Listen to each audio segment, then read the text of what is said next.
আমরা ভূত। আপনারাই ভূত না? আসলে ভূত ভূত কেন বলা হয় মানুষকে? মানুষ তো ভূত না। মেলা কথা কোন কোন কথা শুনতেছি বলেন। আমরা ভূত আগে ভূত পালছে আমার দাদা কোল দাদা।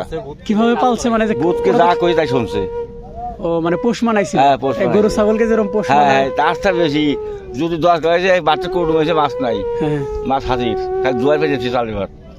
চালের পর দোয়ার মানে পানি ছাড়াই মাছ আসছে। হ্যাঁ, মাছ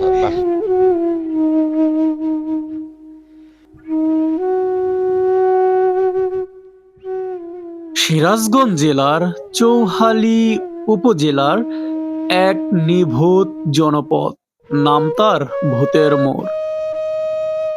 নামের মতোই ভয় শুধু কল্পনাই নয়, বাস্তব জীবনেও এখানে প্রতিদিন মানুষ ভয়ের সাথে বসবাস করে।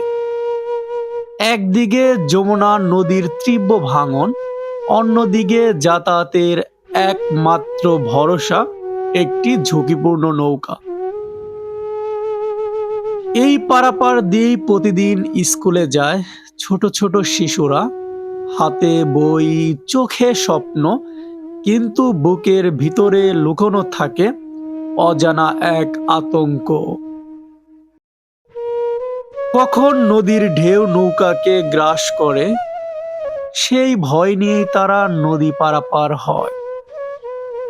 অনেক মা চোখে পানি লুকিয়ে সন্তানকে বিদায় দেন, ফিরে আসবে তো আমার সন্তান। নারীদের কষ্ট আরো নীরব।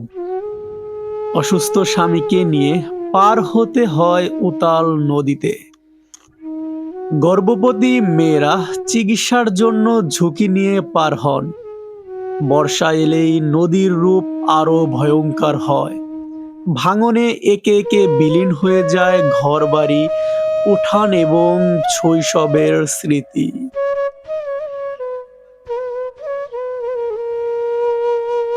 ভূতের মোড়ে আজ ভূত নেই, আছে মানুষের কান্না, শিশুর ভয়, মায়ের দুশ্চিন্তা আর নদীর নিষ্ঠুরতা।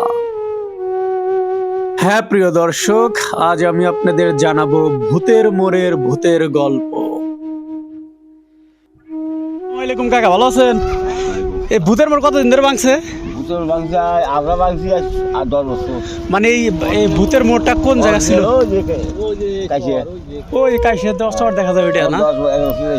1 বছর ধরে। আপনার আগে বাড়ি আছিল কোথায়? আমরা ভূত। আপনারাই ভূত না? আসলে ভূত ভূত কেন বলা হয় মানুষকে? মানুষ তো ভূত না। মেলা কথা কোন কোন কথা শুনতেছি বলেন।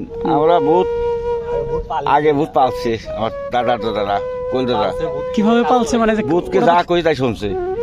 ও মানে পোষ মানাইছিল। হ্যাঁ, পোষ এই গরু ছাগলকে যেরকম পোষ হ্যাঁ, মানায়। তারটা বেশি যদি 10 গাড়ি যায় বাচ্চা কুটুম হয়েছে মাছ নাই। হ্যাঁ, মাছ হাজির খালি দুয়ার পেয়েছি চালের ভাত।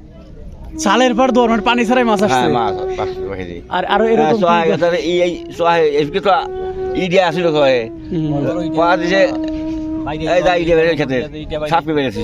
মানে ভূতকে বলছে যে এটা বাইরে সব বাইরে ক্লিয়ার করছে। এই খেত কালকে বনমু সকালবেলা বনমু রাতের ভিতর মনে হয় ক্লিয়ার করে রাখছে আর ইডিয়া বাইরে বাইরে সেই সুবিধা ছিল। এই জন্য মানে এই ভূতের মোড় বলা হয়, মানে যে বংশের মানুষদের। আমরা আমার যদি কয় কি কি সামনে ভূত ডাইরেক্ট আমরা ভূত করি, তাছাড়া আমার কোন মূল্য করলেও ভূতরা।